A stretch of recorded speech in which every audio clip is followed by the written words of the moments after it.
It's Mary, and we are back with part 2 of the Creepy Mermaid Artcast, which means this is a real-time video, which means you are in for 25 minutes of yum inking.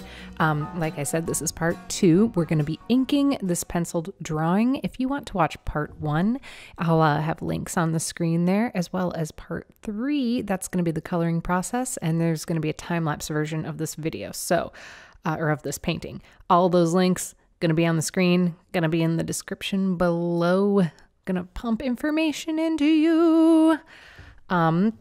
Also, yes, I am going to be talking through this whole thing, so if you're not so into that, feel free to mute me. Feel free to mutiny and mute me and play your own track or play your own song. You could play the Lord of the Rings commentary to my videos and experience something so totally new and epic.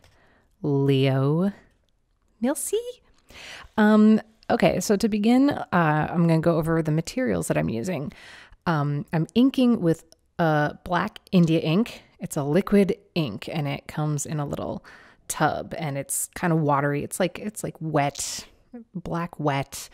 And I think this particular brand is Black Magic, I believe. And then the brush that I'm currently using right now is a bamboo brush. And it's one of those brushes that's designed more for like Japanese sumi paintings or Chinese calligraphy. And I've got a couple sizes of that particular brush. I really like it for filling in larger spaces of blackness. And then I am going to be going in with a fine liner brush. This is, originally it was a watercolor brush, but it's got really nice long bristles, and it's a finer point. So I find it's really nice for creating outlines. And then the pen that I'm using, it's kind of off to the side on the right. You're going to see me using that, is a dip pen from Speedball. And you can get kits of those where they have the holder and the nib. The nib is the metal tip of it. And there's different kinds of nibs. There's different flexibility between different nibs depending on the metal and the way they make it. Oh, the science of it, I don't know. So yeah, you can get sketching kits of those that come with a handful of nibs you can try out. All of these materials I'm going to be putting links to in the description below. So if you don't want to leave the house, nor should you, you can go click those links. It'll take you to Amazon.com where you can buy them, and I get a cut of the action. Yeah. I'm gonna buy a yacht with that money, and I'm gonna start illegal gambling operations.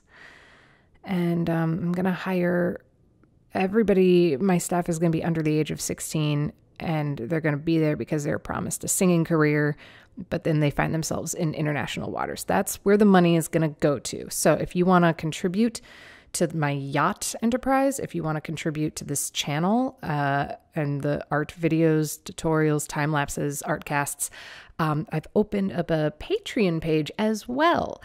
So you can go to patreon.com/marydoodles and pledge money for monthly, like it's a monthly payment thing where you get perks, stuff like I'll be doing live streams, or there'll be downloadable goodies for people. So if you're curious about that, there's also going to be a link in the description to that. So many links, so much fun. Oh, and I think I should mention the how to art videos, because that's the one I get so many questions about those, and those are coming back April, the first Thursday of April. The art casts are back. That's so close and so fun. I've got hand studies is coming up. That's the thing that a lot of people are asking about. Oh, golly gee. Here's a note now that I'm on the screen using the dip pen.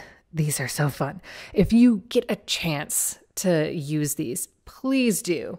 I was first introduced to them when I was in high school. My mom signed me up for a special cartooning class, which was at MCAD, Minnesota College of Art and Design, up in the cities, which was a good 45-minute drive from home.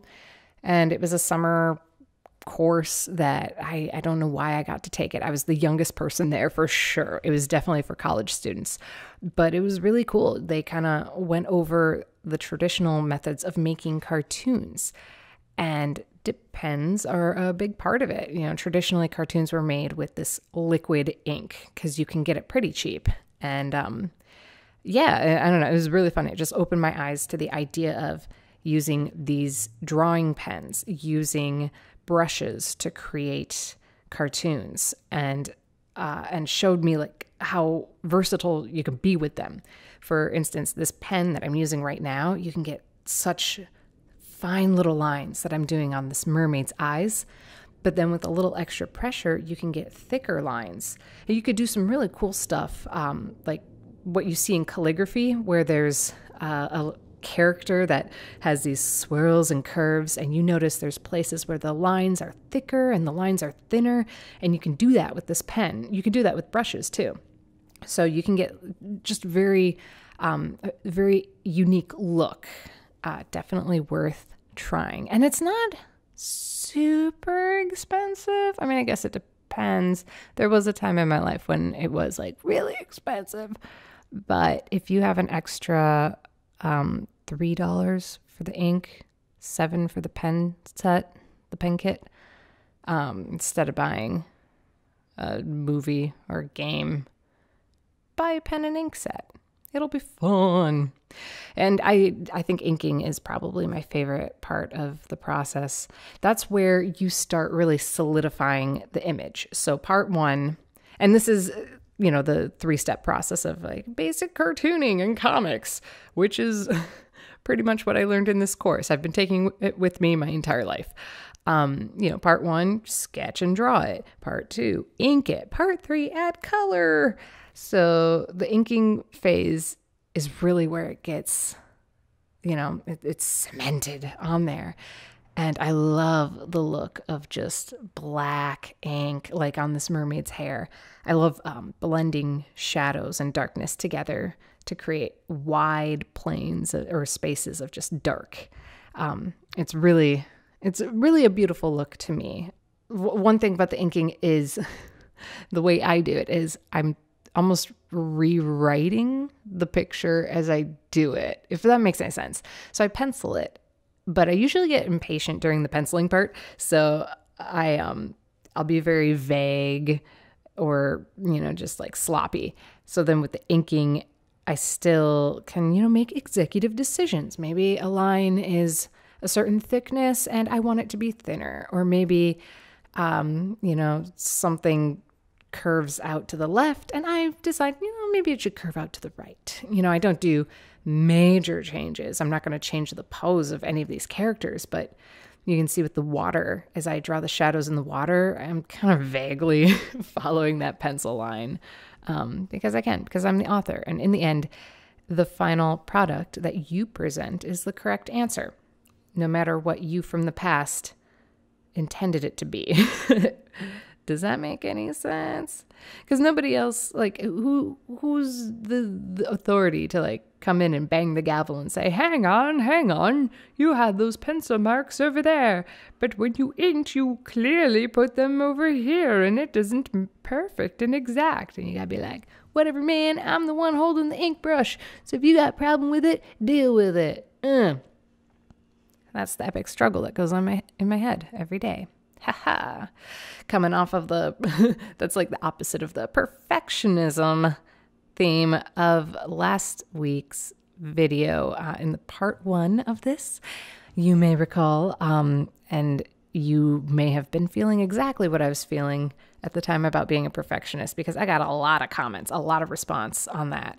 A lot of longer comments too, which is really cool to see, because that's just like a signal that people care.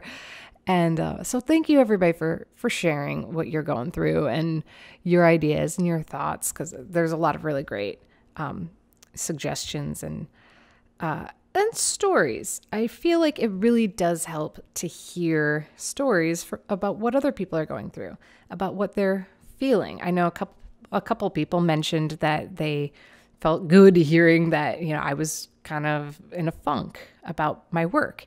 And that's perfect. If I have to go through a funk, I would hope that it helps somebody. So I better tell people about it. Because we're all human and we're all going to hit those low points as well as the high points.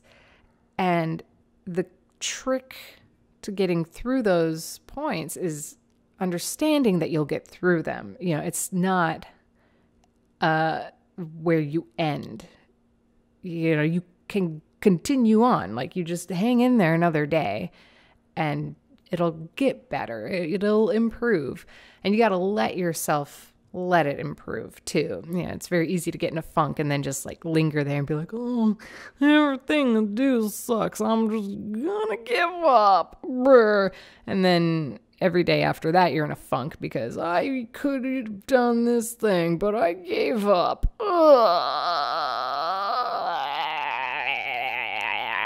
Who wants to hang out with that?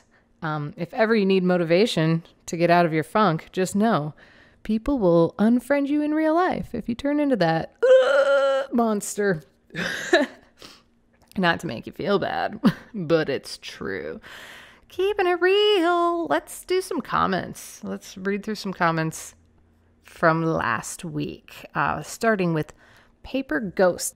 Oh my, okay, I'm a child with equipment, turning off microphones left and right. Sorry about that, technical difficulties. All right, so continuing, Paper Ghost asks about what the little X's are for. So during the penciling process, you may have noticed, and you may see on here, there will be little tiny X's, like on the rock. Those X's are one of the things I learned in that cartooning class way back in the day when I was a fresh-faced youth.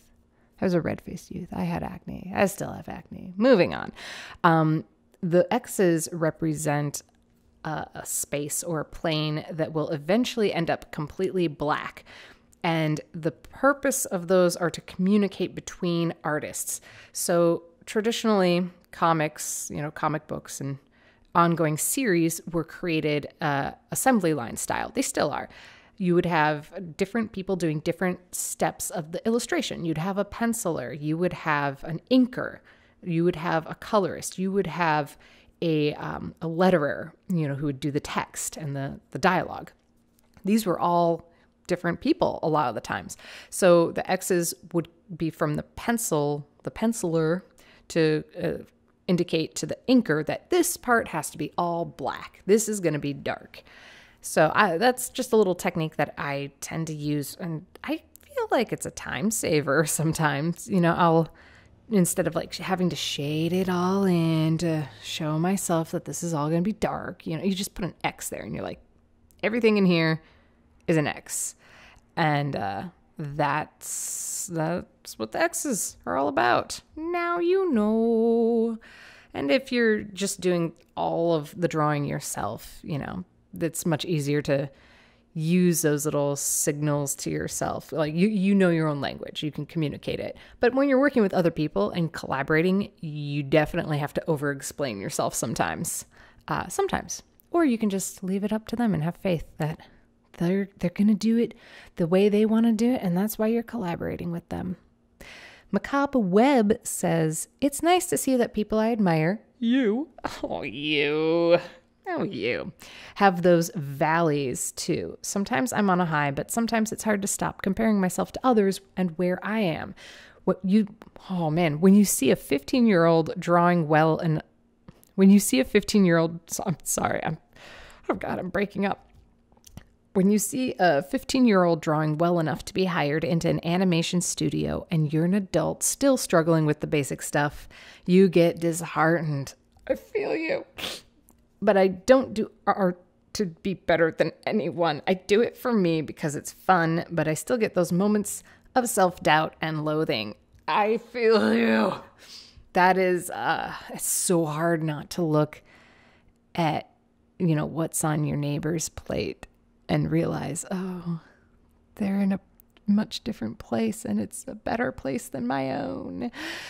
Or is it though? In many cases, yeah, there's always gonna be somebody out there who's better than you. but I'll be damned if they're younger than me.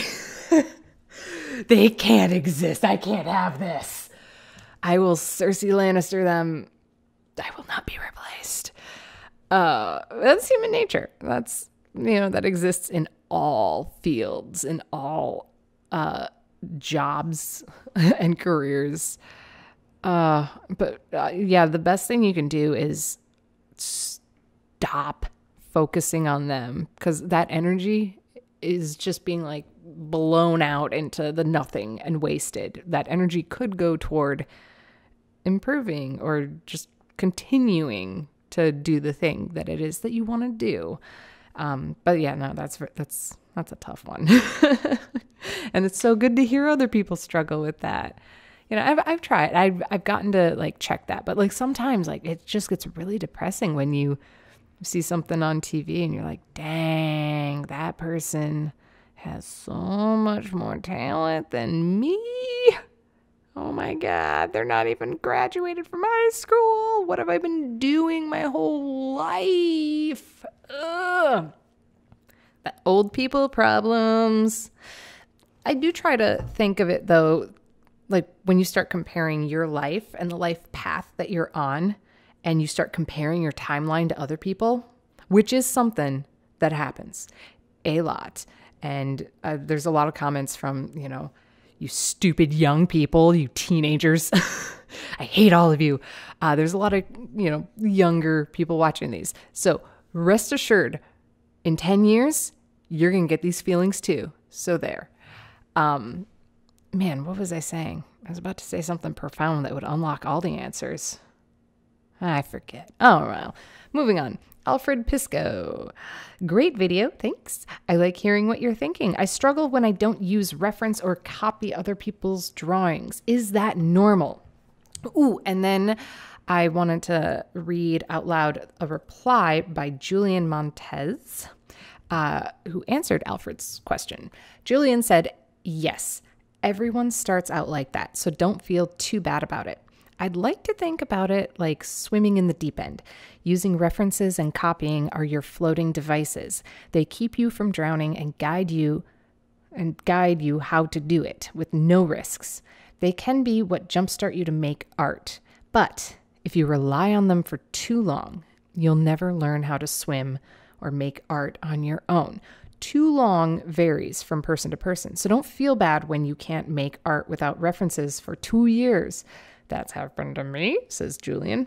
Guides are helpful in that they guarantee good results, so you'll be more motivated to make more. But in art, or any field for that matter, it's important to take risks and experiment so that you'll grow as an artist and have more freedom to do stuff.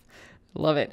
If you're looking for a more comprehensive tutorial on using references, look here. And then Julian's included a link, which I'm going to be putting in the description below as well, to an image on DeviantArt that is just a guide on using guides and references that's super helpful. Thank you, Julian, for leaving that. That's profound and wise beyond all the years that you little teenagers have yet to learn that. Get off my lawn. I want my cats. Get over here, my 17 kittens. You're all going to turn into 30 kittens one day. That's where I'm at in life. It's that's a beautiful metaphor. How talking about how it is like floaties and things that help you to learn to swim, but eventually you do gotta be able to swim on your own. Baby bird's got to leave the nest. You can't have something throwing up in your mouth your entire life. You got to learn to feed yourself. So, using guides and references, that is a huge part of becoming an artist. And even when you do find your legs and when you do feel comfortable and maybe, are a professional artist, you're going to use references. No doubt about it. Art is like science. It all begins with observation. So, using those things are not awful. Eventually you will get further into developing your craft, and you'll start learning more in-depth things. For example, anatomy. You know, you can use a photo reference to draw people, and that's great and wonderful. But once you start studying the human body and what is under the skin, what's under the meat, when you start studying the bone, and then you start applying that to gestures and poses and the human figure, then you're able to troubleshoot situations. Again, I will put that link to the DeviantArt page in the description below. It just puts it all into words in such a beautiful way. So definitely worth looking at. Thank you, Julian, for that. I got a comment here from Fingalificated. I think that's Dutch. Fingalificated man. I'm feeling fingalificated man. Anyway, thank you for letting me butcher your name. Hey, Mary, your feelings about your art right now remind me of what Psychro was always saying about your eye improving versus your hand improving. He made a video about this too. Oh, yes, Psychro feels it too. Gotcha.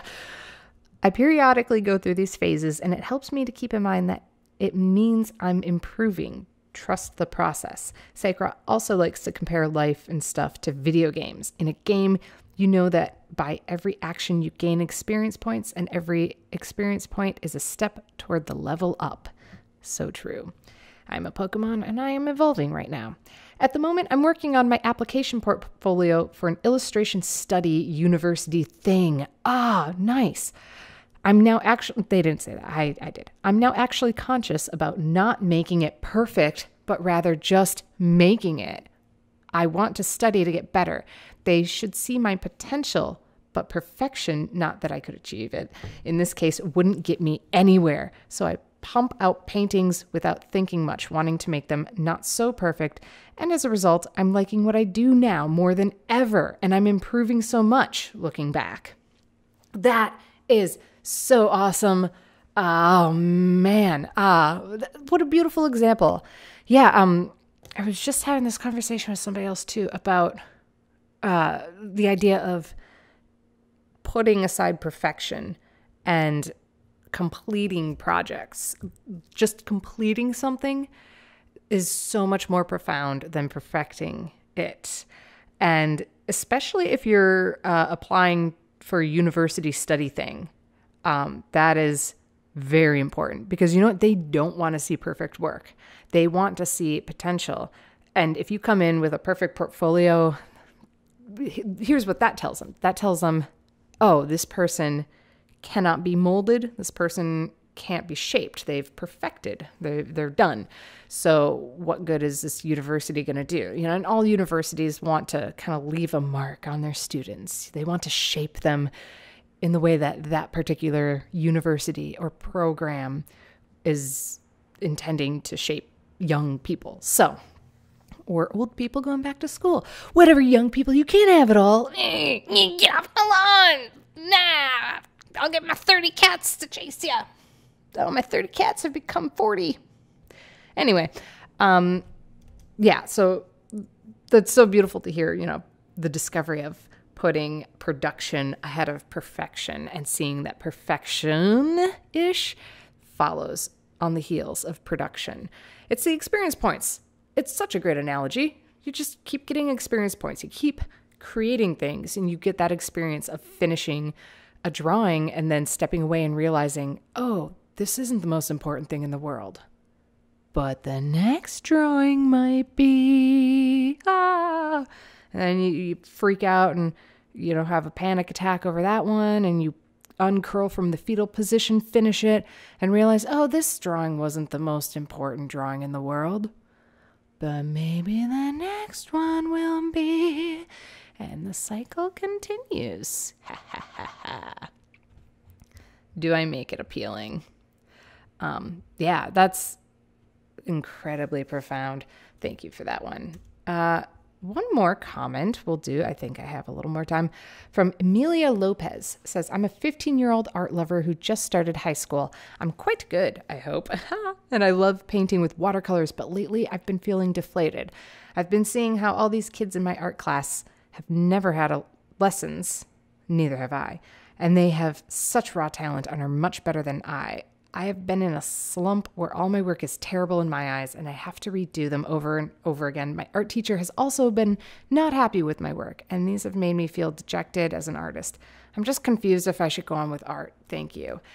And this is hearkening back to the idea of don't occupy your time and energy with what other people are doing, especially if none of you have no experience. I'm sorry. Your grammar was amazing too. And I'm an American. No one else has the experience. And some people will take to things much faster. But if you stick with it and if you do it a lot, produce rather than perfect, you are going to find something closer to perfection, or something you're gonna get more comfortable with it. And there's also something to be said for being your own worst critic. You're looking at what they're making and you have no idea what their ultimate intentions were. With watercolor and any art, you get happy little accidents. And there's no saying that they've mastered it, on day 2 while you're still struggling. That's not the case. So please do not despair. It's hard not to. And I'm sure just hearing the words, do not despair, can sound very hollow, but do not despair. Focus on what you're doing and what you're making. And if it helps, and it does help, keep a sketchbook, or at least keep your paintings and hold on to them. And after a year of doing it, look back and you will see improvement. You will see it. And the only thing that matters is you from the past versus you now. You now versus everyone else around you now means nothing. You from the past is your only person to compare yourself to. And on that note, I hope you enjoyed watching this video, and I'll have part 3 coming out next Thursday, and then we'll get back into the how to art videos. When's the time lapse of this coming out? I still don't have a date for that. Probably in April though. If you have any questions or comments or ideas or things to share, please comment below. I appreciate that. And again, if you want to support this channel, check out my Patreon page, patreon.com/marydoodles. And, hug the person next to you, even if you're on the subway. Okay, goodbye. I'm so sorry about that high-pitched goodbye. Goodbye.